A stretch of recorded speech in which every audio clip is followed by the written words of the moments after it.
बिस्मिल्लाहिर्रहमानिर्रहीम, अस्सलाम वालेकुम। प्रोग्राम ज़ेरे बहस में खुशामदीद। मैं हूँ आपका मेज़बान ज़ौक़ अहमद।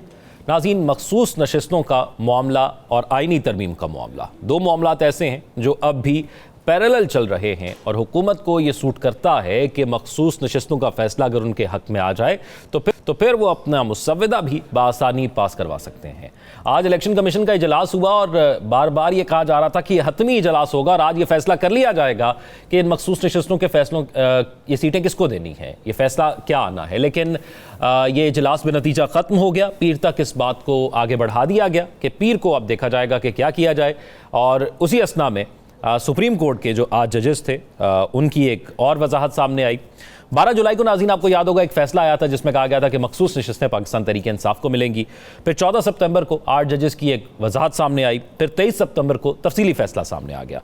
इसी तमाम तर सूरत हाल में speaker national assembly, Punjab assembly और सिंध असम्बली ने इलेक्शन कमीशन को ख़त लिखा कि अब क्योंकि इलेक्शन एक्ट 2024 में तरमीम कर दी गई है तो इसके मुताबिक आप ये मखसूस नशिस्तों का फैसला हुकूमत के हक़ में करें और ये नशिस्तें जो है पाकिस्तान पीपल्स पार्टी और पाकिस्तान मुस्लिम लीग नून का हक बनती हैं, तो उसके मुताबिक फैसला किया जाए।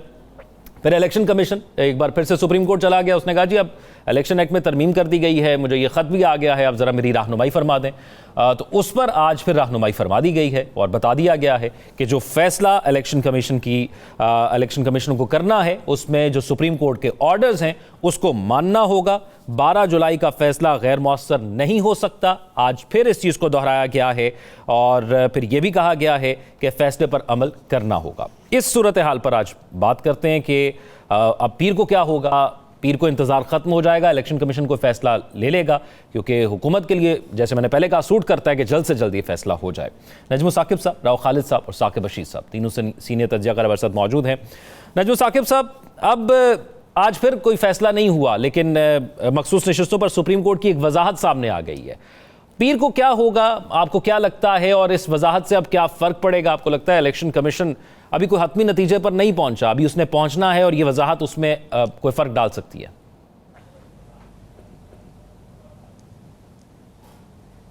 सबसे पहले तो ज़ौक़ ये देखते हैं कि पीटीआई और ईसीपी की दरख्वास्तों पर ये वजाहत आई है और ये दूसरी दफ़ा वजाहत आई है। पता नहीं क्यों सुप्रीम कोर्ट ने जब पहली वजाहत दी वो भी टाइमिंग अजीबोगरीब से थे, ये भी टाइमिंग बड़े अजीबोगरीब से हैं।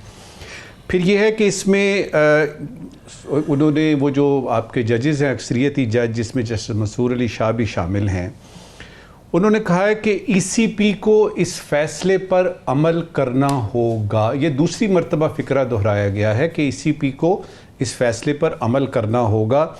और फिर ये कि इलेक्शन एक्ट में तरमीम से 12 जुलाई का फ़ैसला गैर मुअस्सर नहीं हो सकता। देखिए, एक उन्होंने आर्टिकल की भी बात की है, आर्टिकल 189 की। तो थोड़ी देर के लिए ये देख लेते हैं कि पाकिस्तानी कॉन्स्टिट्यूशन का, आईन पाकिस्तान का ये आर्टिकल क्या कहता है। मुझे याद पड़ता है कि जस्टिस मुनव्वर से जब सीखा करते थे कॉन्स्टिट्यूशन के बारे में, उनसे पूछा करते थे तो 4-5 बातें वो बड़ी वजाहत से उन्होंने हमें एक्सप्लेन की थी। उनमें से एक आर्टिकल 189 था। बेसिकली ये 2-3 बातें हैं इसमें। एक तो ये है कि सुप्रीम कोर्ट ने अगर कोई फैसला दे दिया तो वो बाइंडिंग होगा तमाम अदालतों पे। ये बुनियादी उसकी वो है। और वो प्रोफेसर, वो हमारे जो थे जस्टिस मुनव्वर, वो कहा करते थे कि अगर ये आर्किटेक्चर है ना आपके कॉन्स्टिट्यूशन का कोई, तो ये उसकी लिंच पिन है, यानी ये बुनियाद में मौजूद है ये वाला आर्टिकल 189, जिसका कि इस वजाहती नोट में दोबारा से जिक्र हुआ है कि आपको क्यों नहीं यकीन आ रहा, आपको क्यों नहीं पता कि अगर आप सुप्रीम कोर्ट के किसी फैसले के खिलाफ अमल करते हैं या उसके दाएं बाएं होने की कोशिश करते हैं तो आप आईने पाकिस्तान से इनहिराफ करते हैं। तो ये तो हो गया आपका 189। देखिए, दो इस वक्त पॉसिबिलिटीज हैं ईसीपी के लिए। एक तो वो है जो कि उसने रवैया रखा हुआ है कि किसी की नहीं माननी, चाहे वो सदर पाकिस्तान हो आरिफ अलवी साहब जो हमारे फॉर्मर यानी सदर थे, या इलेक्शन की डेट रखनी हो, या 90 दिन का फैसला हो कि इलेक्शन कराने हैं। उस वक्त से लेके अब तक यही है कि हम नहीं मानते। इनके पीछे कौन है? वो मैंने जिस तरह पहले कहा था ना कि it is not the gun, it is the man behind the gun. कौन है जिसकी ताकत पे ईसीपी जैसा एक छोटा सा इदारा सुप्रीम कोर्ट के सामने खड़ा है, ये देखना पड़ेगा। अब ये है कि क्या एक और दरख्वास्त लेके चले जाएंगे ईसीपी वाले सुप्रीम कोर्ट के पास, ताकि डिलेइंग टैक्टिक्स, वो जो ताखीरी हरबे हैं वो इसी तरह से करते रहें और बात पहुंचे और दरी असना हुकूमत जो है वो इन तरामीम पे अमल कर ले। और ये जो आपके हैं जो मखसूस नशिस्तों वाले, या तो ये यानी इनके पास चले जाएं, PMLN के पास और PPP के पास, या फिर इनके वोट जो है वो हवा में मुअल्लक हों और काम जो है वो सीधा सीधा सा हो जाए।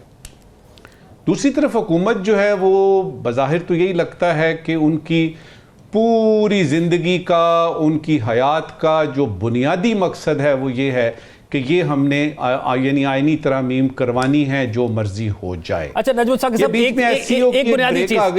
बुनियादी चीज मैं आपसे यहाँ पे ये जानना चाहूंगा, उस ये कि अगर आपने जैसे कहा कि पहले इतने फैसले नहीं मानेंगे, तो अगर ये भी नहीं मानते तो फिर क्या हो जाएगा? क्योंकि एक प्रेसिडेंट तो सेट हो गया है, और दूसरा क्या ये भी सोच हो सकती है कि आगे 25 तारीख आ रही है, अगर ये फैसला हुकूमत के हक में आ जाता है तो हुकूमत के पास आसानी हो जाएगी कोई आईनी तरमीम करने की, तो 25 के बाद तो मामला फिर हक में ही हो जाएगा। देखिए, इसमें सुप्रीम कोर्ट जो है ना उसके पास कोई डाले हैं और वीगो हैं, ना ही उसके पास कोई पुलिस है, ना ही उसके पास रेंजर्स हैं कि वो भिजवाएं और जाके ईसीपी को झंझोड़ें और उनके वो जो कमिश्नर साहब हैं उनको कहें कि भाई आप ये क्यों नहीं मान रहे। वो क्या करेंगे? वो एक यानी ज़्यादा से ज़्यादा कंटेम्प्ट लगा देंगे, कोई एक और चीज़ इशू कर देंगे, और फिर उसके बाद उनको पता है कि उसके बाद उनकी हद ख़त्म हो जाती है, क्योंकि आपकी किसी भी अदालत के फैसले की अमल दरामद जो उस पर होता है वो आपके एग्जेक्टिव्स करते हैं। अब इसमें हम क्या देख रहे हैं कि आपके एग्जेक्टिव्स या आपकी इंतज़ामिया या आपकी हुकूमत जो है वो तो एक तरह से इस तरफ खड़ी है कि वो ईसीपी के साथ खड़ी हुई है, तो क्या यानी कौन कराएगा इस पे? तो लगता यही है कि ये जो टसल शुरू हुई है सुप्रीम कोर्ट की और इनकी यानी ये जो आपकी इंतज़ामिया है या हुकूमत है, ये अभी कुछ देर चलेगी। आपके सवाल का जो दूसरा पार्ट था उसमें से वो यानी उस सिलसिले में मैं ये कहूँगा कि देखना चाहिए कि हम किस जमहूरियत की बात कर रहे हैं। देखना चाहिए कि अगर इदारों को इस तरह से दरखौर इतना न समझा गया या रद्द कर दिया गया या उनकी साख और सालमियत या उनकी हैसियत जो है उसको चैलेंज किया गया, तो ये किस तरीके से चलेगी? ज़ोर ज़बरदस्ती से आप ये तरमीम करवा लेंगे, लेकिन ये क्या जमहूरियत है भी कि नहीं, ये भी बड़े देखने की ज़रूरत है। और सुप्रीम कोर्ट का ये जो आपने आखिरी बताया कि 25 तारीख का और ये वो, उस सिलसिले में ये कहूँगा और फिर से अपनी एक तवक्को का इजहार करूँगा। देखिए, हमारे मुअज़्ज़ज़ और बहुत ज़्यादा मोहतरम चीफ जस्टिस साहब काजी फ़ायज़ ईसा साहब रिटायर हो रहे हैं। ये मौका है कि वो सुप्रीम कोर्ट की साख को, अपने साथियों को एक नारा मस्ताना लगाएं और कहें कि ये जो इन अक्सरियती जजों ने वजाहती नोट किया है, मेरी भी राय इसमें शामिल है। क्योंकि एक होता है आपका ओपिनियन जो है ना वो होना कि आप मेरा ओपिनियन डिफ़र कर रहा है, भाई ये तो अक्सरियती फैसला है, ये तो अक्सरियती फैसला, इसको मानना ही पड़ेगा। अब उसके अंदर जो सुकम है, सुकम ये है कि सुप्रीम कोर्ट ने दूसरी मर्तबा वजाहती नोट पेश किया जिसकी के पहली मर्तबा भी जरूरत नहीं थी, दूसरी मर्तबा किया, तो क्या अब ईसीपी करेगा कि नहीं? मेरा तज्जिया ये कहता है कि ये रवायत जो उन्होंने शुरू की है तारीख अपने आप को दोहराएगी, एक और जो है दरख्वास्त आ जाएगी और सुप्रीम कोर्ट में इसी तरह से हो सकता है किसी तीसरे वजाहती नोट का मौका आए, जो कि मेरा नहीं ख्याल आएगा, क्योंकि ये तरामीम तो बस यूं समझिए कि दरवाजे के पास खड़ी है। बिल्कुल है, सही है। अच्छा राव खालिद साहब, अब क्योंकि इसकी कोई बाइंडिंग नहीं है टाइम की कि ईसीपी ने इतने दिनों के अंदर या इतने वक्त के अंदर फैसला करना है, तो आपको क्या लगता है हुकूमत ये तवक्को कर रही है ईसीपी से कि वो जल्द से जल्द इसका फैसला करे, और ईसीपी चाह रही है कि कोई हफ्ता और गुजार लिया जाए ताकि उसके बाद आसानी हो सके? हफ्ते के बाद उनको कौन सी आसानी होगी? अगर वो तरामीम हो भी जाती हैं और जो उन तरामीम में सजेस्ट किया जा रहा है, जो चीफ जस्टिस अगर है 3 सीनियर मोस्ट में से एक होगा, तो वो भी यही फैसला दे चुके हैं, अगर तीसरे भी हों उसमें से तो वो किस तरह से होगा? 25 के बाद भी यही फैसला इनको इम्प्लीमेंट करना पड़ेगा। सिर्फ ये कि चीफ जस्टिस की तकर्री तक वो लटकाए रखेंगे। अगर उन्होंने करना होता हुकूमत के हक में तो बहुत पहले कर चुके होते। मेरी इत्तला के मुताबिक अटॉर्नी जनरल ने भी तकरीबन यही मशवरा उनको दिया है कि आप सुप्रीम कोर्ट के फैसले के खिलाफ ना जाएं। एक बुनियादी बात है जो नजम साकिब साहब ने की, अगर आप सुप्रीम कोर्ट के फैसलों पे अमल दरामद नहीं होना तो इस झमेले की ज़रूरत क्या है सुप्रीम कोर्ट रखने की, ये जजेस अपॉइंट करने की, अभी आईनी तरमीम ला के सुप्रीम कोर्ट की वो हैत चेंज करने की बात हो रही है, कभी कोई बात हो रही है कभी, तो ये सारे चीज़ों की ज़रूरत क्या है? इतनी पर्क्स एंड प्रिविलेजेस पे ताने दिए जाते हैं जजों को, क्यों इतने अखराजात आप कर रहे हैं? तो अगर आपने उसका फैसला ही नहीं मानना, हम अगर देखते हैं ना मौजूदा इलेक्शन कमीशन और इलेक्शन कमिश्नर, इनका रवैया ओवरऑल हम देखते हैं तो वो पीटीआई स्पेसिफिक है।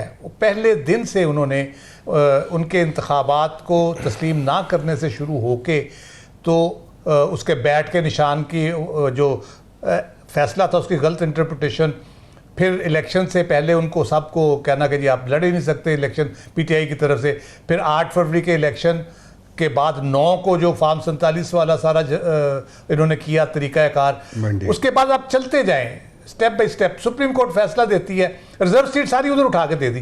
भाई आइन में लिखा हुआ है प्रोपोर्शनल उसकी तकसीम होगी, तनासुब से होगी जितनी सीटें जीती हैं, तो आपने उठा के सारी की सारी उस खाते में डाल दी। सुप्रीम कोर्ट को इंटरवीन करना पड़ा, जाहिर है उसको चैलेंज किया गया।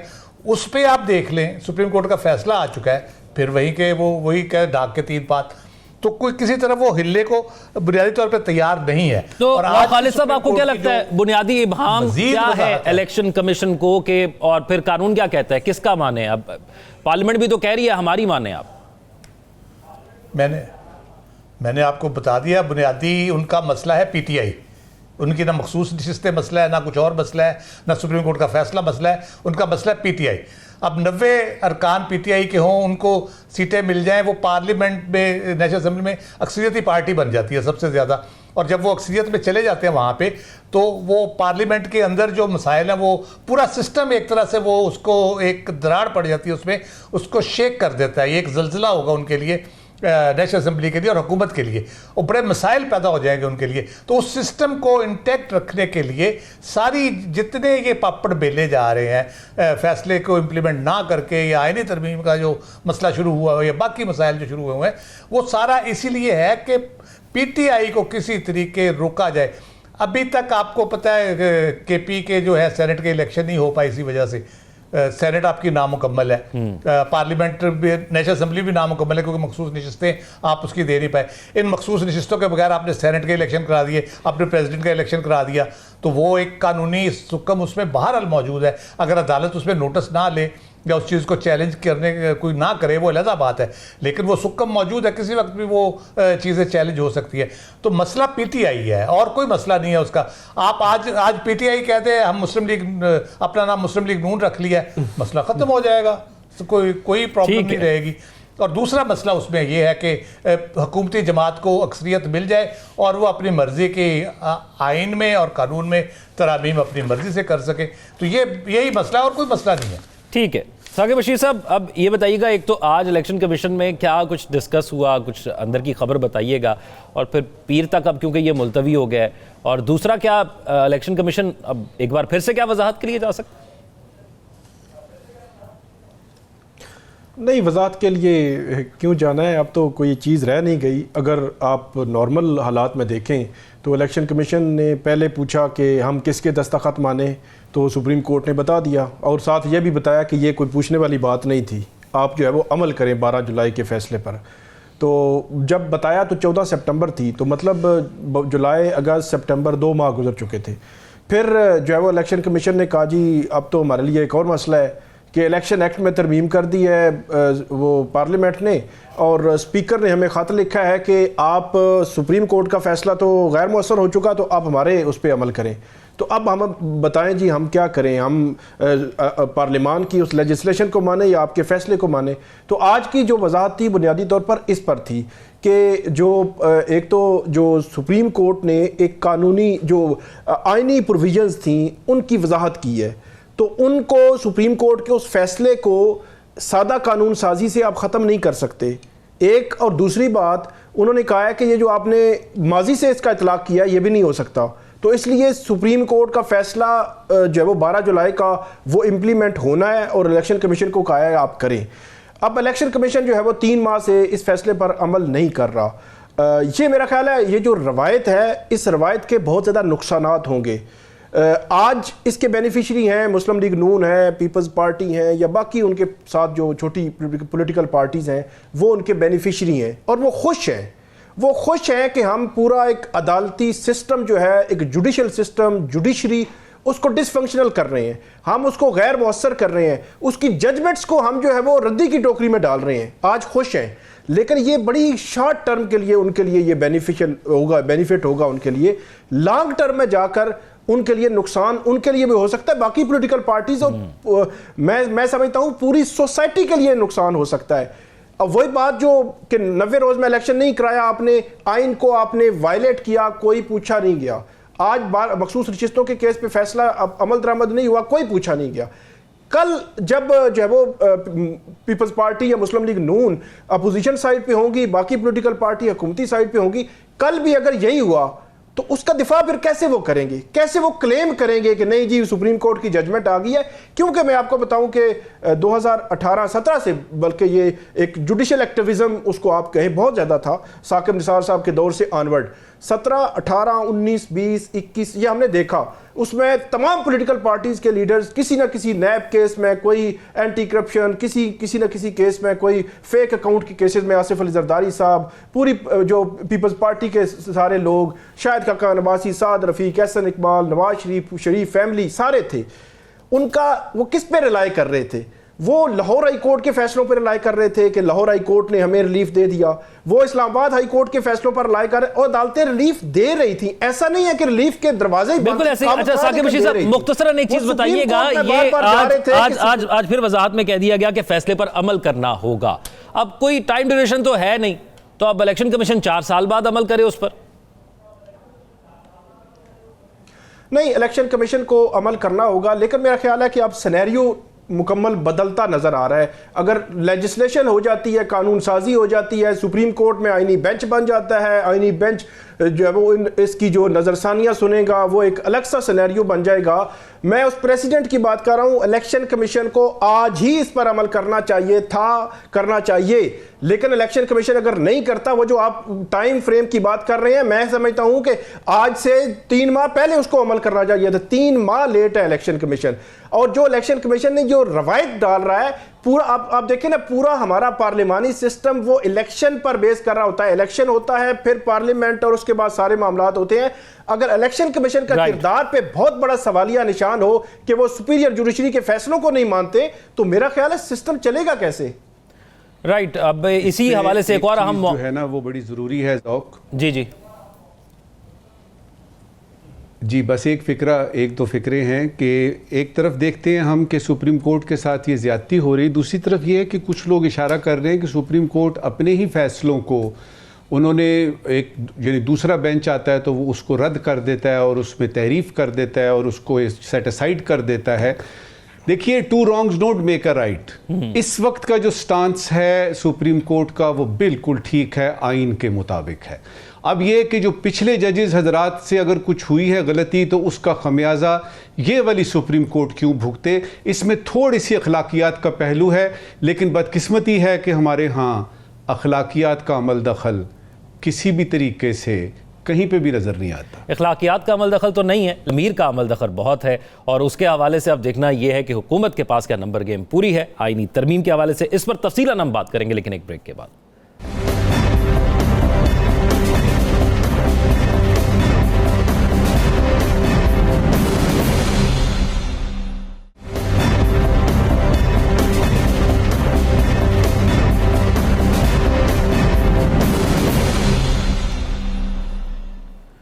ब्रेक के बाद खुश आमदीद नाज़रीन। अब एक और अहम मामला है और वो है आईनी तरमीम का। गुज़िश्ता दिनों एक मुलाकात हुई जाती उम्रा में। नवाज शरीफ साहब ने तमाम जो पॉलिटिकल पार्टीज़ के सरबराह हैं, खुसूसी तौर पर मौलाना फजल रहमान और पाकिस्तान पीपल्स पार्टी के रहनुमा हैं, इसमें सदर मुमलिकत आसिफ अली जरदारी हैं, बिलावल भुट्टो जरदारी साहब हैं, मौलाना फजल रहमान हैं, शहबाज शरीफ साहब वहाँ पर मौजूद थे और नवाज शरीफ साहब वहाँ पर मौजूद थे और इन पार्टीज़ के सीनियर रहनुमा वहाँ पर मौजूद थे। जाती उम्र में एक मुलाकात हुई और जब ये मुलाकात की खबर आई तो ऐसा लगा कि शायद अब मामला तय हो जाएगा। आज की इस मीटिंग के बाद जब मौलाना साहब बाहर आएंगे तो कहेंगे कि हमारा इत्तफाक हो गया।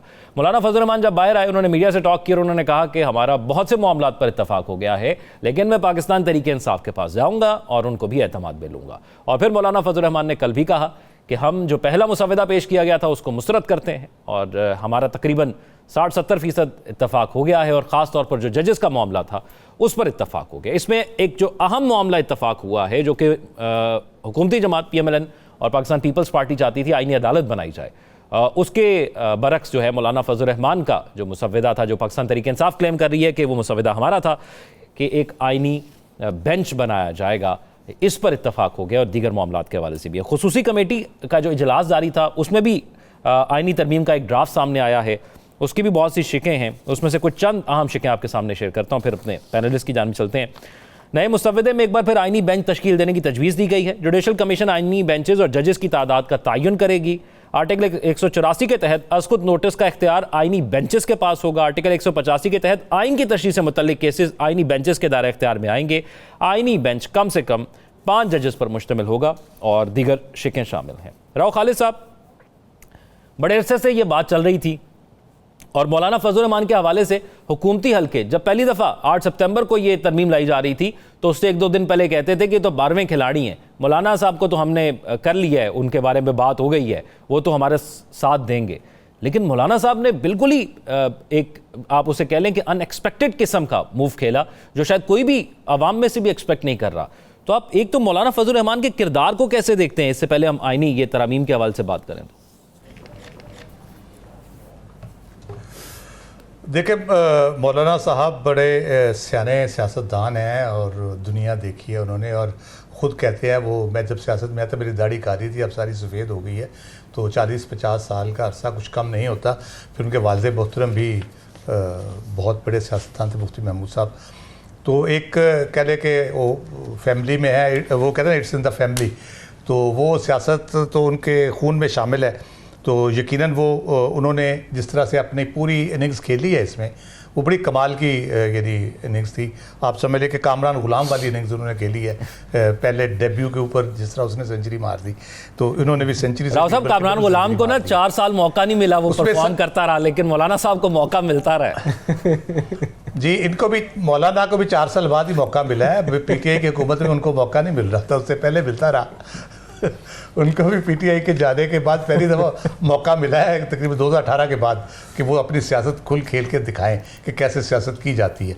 तो मौलाना ने बहुत सही तरीके से अपनी सारी इनिंग्स खेली, और उसमें आप सबसे इंटरेस्टिंग बात जो है वो आप आईनी अदालत की बात, मुझे तो बिलावल साहब से कभी मिला तो उनसे पूछूंगा कि जो मोहतरमा बेनज़ीर भुट्टो ने ख्वाब देखा था चार्टर ऑफ डेमोक्रेसी में जो लिखा हुआ था, जो हत्ता के कायदे आज़म भी जिसके बारे में कहते थे, फिर उन्होंने दुराब पटेल साहब जज साहब की बड़ी मिसालें दे के और अपने कॉन्स्टिट्यूशनल तरमीम के हवाले से, आईनी अदालत के हवाले से जो जोश जज्बा उनका पिछले 10-12 दिन में देखने में आया था, तो वो कैसे मांद पड़ गया। मैंने सिर्फ ये पूछना उनसे कि ये कहाँ गई है आईनी अदालत ये सारा।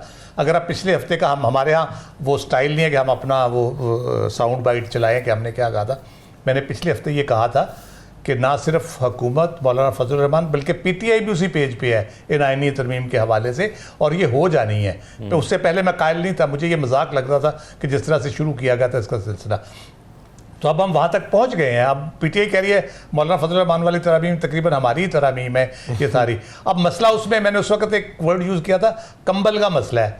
अब कंबल है जस्टिस मंसूर अली शाह साहब, तो वो मसला वो निकालने की सारी पूरी तरामीम पढ़ ले। मैंने सारी कोशिश की है कि मैं गो थ्रू कर सकूं उसमें से। उसमें रिबा के बारे में है, एनवायरनमेंट के बारे में है, कोई पैसों के बारे में है जी, कंसोलिडेटेड फंड से पेमेंट्स की जाएंगी सुप्रीम कोर्ट की और बाकी वगैरह सारी जितनी जुडिशल काउंसिल वगैरह की। जो असल मुद्दा है, जो सबसे तफसीली मामला है उसमें, और जो सबसे लंबा चौड़ा काम डाला गया है, वो सिर्फ इसलिए डाला गया है कि 3 सीनियर मोस्ट जज जो हैं उनमें से एक चीफ जस्टिस चुने जाएंगे, और उसके लिए जो कमेटी बनाई गई है अभी नंबर गेम की बात मैं करता हूँ उसमें जो नंबर गेम है वो 8 MNA होंगे, 4 सेनेटर होंगे उस कमेटी में, वो जो पार्लिमानी कमेटी होगी जिसने रिकमेंड करना है जी। अब आज की सूरत हाल हम जो देखते हैं, किसी का बच्चा अगवा हुआ रोला डाल रहा है, कोई कहता जी JUI वाले भी कह रहे हैं हमारे सेनेटर को उधर बंद कर दिया, बेंगल साहब अपना रोला डाल रहे हैं, कोई कहता जी 1 अरब रुपया दे रहे हैं। ये जो पार्लिमानी कमेटी 12 रुकनी होगी, इसके वोट किस तरह से लिए जाएंगे चीफ जस्टिस की डिसाइड करने के लिए? मैं तो चाहता हूं कि मुझे नॉमिनेट होना चाहिए इसमें, ताकि कम से कम कुछ दिहाड़ी ठीक लग जाए इसमें। तो ये अब 12 वोटों के बड़ा मसला रहेगा, उसमें अक्सरियती वोट से ये डिसाइड होना है।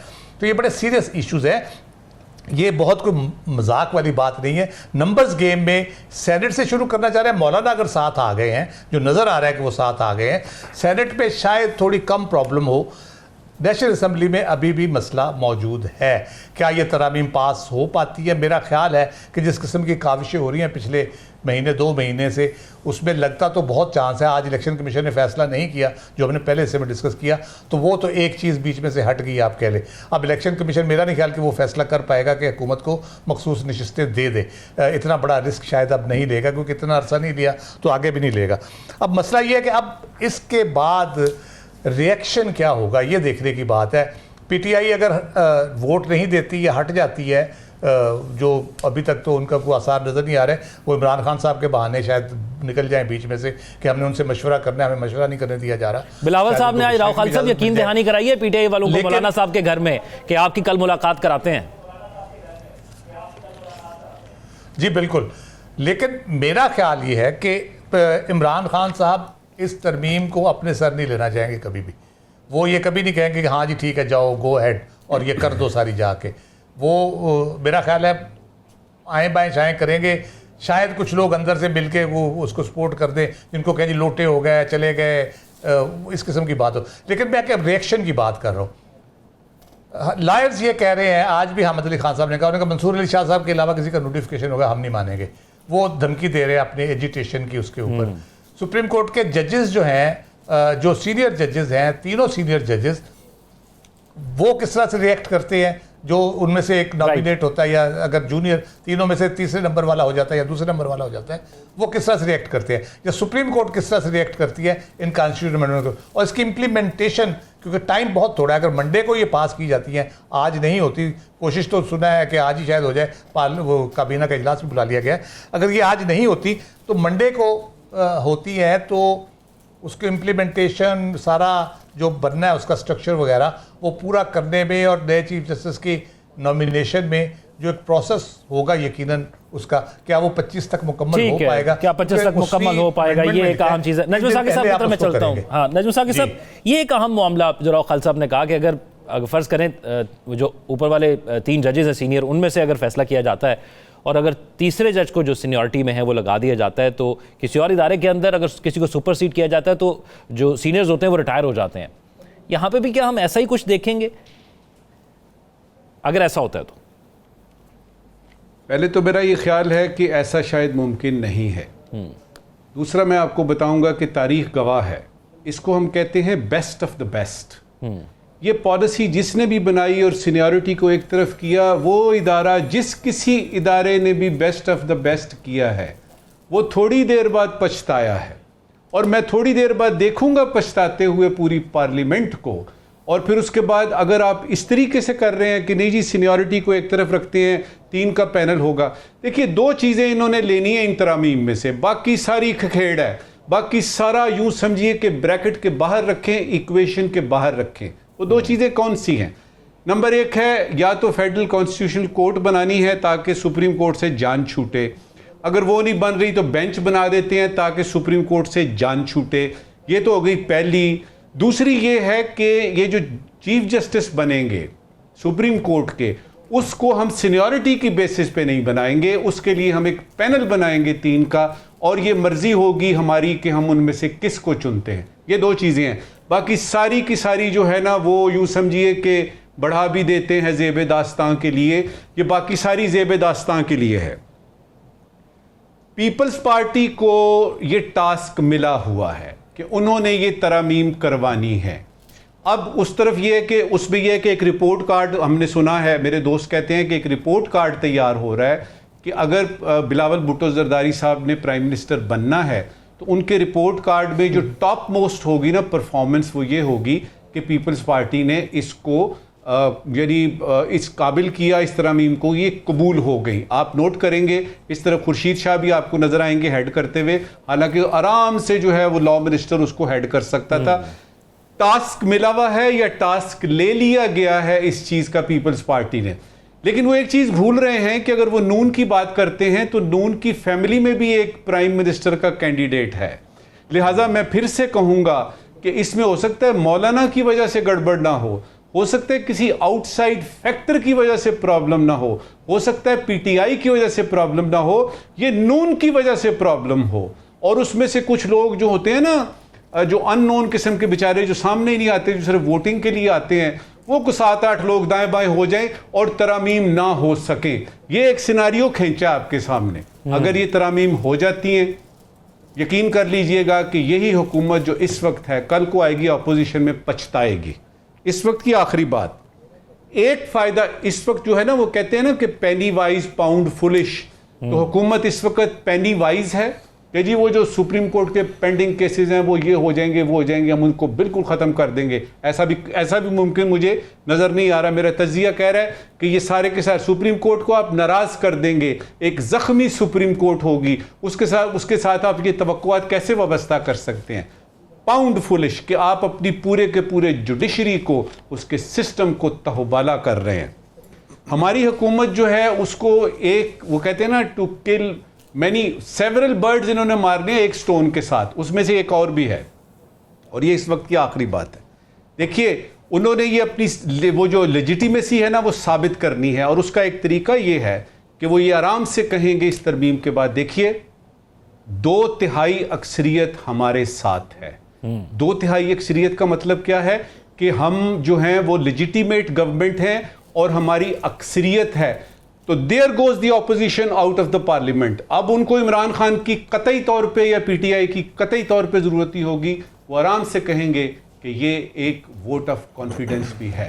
ये सारा कुछ किधर जा रहा है थोड़े दिनों में होगा, लेकिन जो नजर आ रहा है वो ये है कि जमहूरियत के लिए और ख़ास तौर पे अदलिया के लिए ये दिन कोई अच्छे नहीं है। ठीक है। अच्छा साकिब बशीर साहब, ये इस तमाम तर मामले के हवाले से एक तो बताइएगा, पाकिस्तान तहरीक इंसाफ की कल क्या मुलाकात हो पाएगी इमरान खान से, क्योंकि उन्होंने मशरूत कर दिया, लेकिन आज जब बैरिस्टर गौर प्रेस कॉन्फ्रेंस कर रहे थे तो उन्होंने ये भी कहा कि हम मौलाना से एग्री हो गए हैं तमाम मामलात के हवाले से, लेकिन हतमी मंजूरी जो है वो अब इमरान खान देंगे। और दूसरा ये फरमाइएगा कि अगर कल इमरान खान से मुलाकात हो जाती है तो क्या ये चांस भी हो सकता है कि बैकआउट कर जाए पाकिस्तान तहरीक इंसाफ?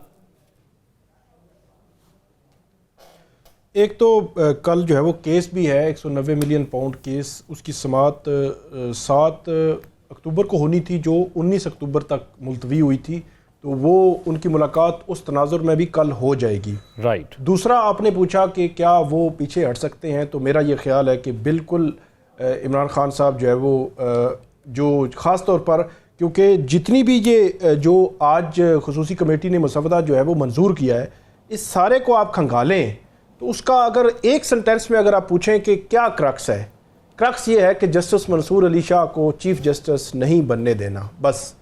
तो इमरान खान साहब जब 7 अक्टूबर से पहले 2-3 दफ़ा मैं भी जेल में जाता रहा हूँ वहाँ पे उनकी जो प्रोसीडिंग्स ही कवर करने, तो उनका वही फोकस था कि ये जस्टिस मंसूर अली शाह को चीफ जस्टिस बनने से रोकना चाह रहे हैं और हम रेजिस्ट करेंगे, ये नहीं होना चाहिए और आज़ाद अदलिया और इस तरह की बात। तो मेरा ये ख्याल है कि मुलाकात हर 2 सूरतों में हुई तो फिर वहाँ से तो इनकार ही आएगा।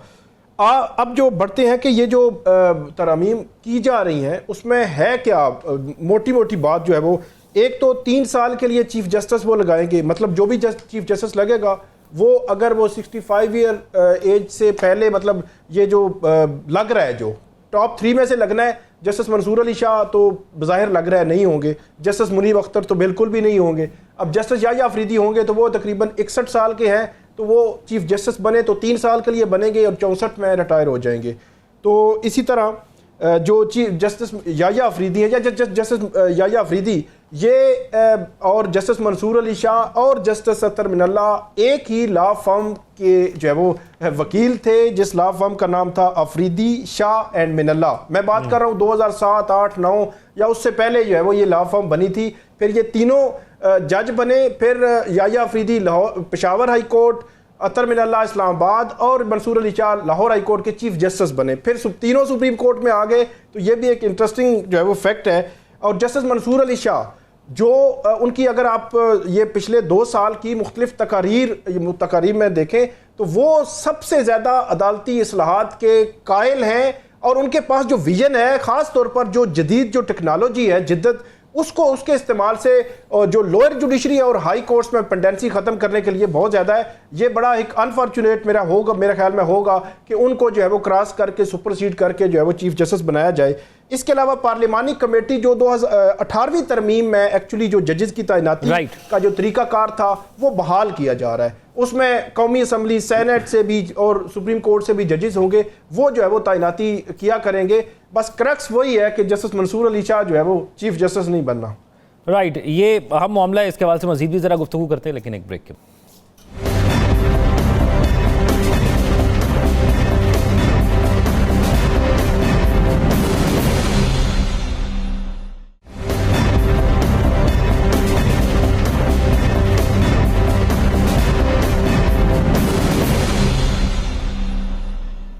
ब्रेक के बाद खुशामदीद नाज़रीन। पाकिस्तान में गुज़िश्ता हफ्ते SCO कॉन्फ्रेंस का इनेकाद किया गया और बहुत ही शानदार तरीके से पाकिस्तान हुकूमत ने इसका इनेकाद किया।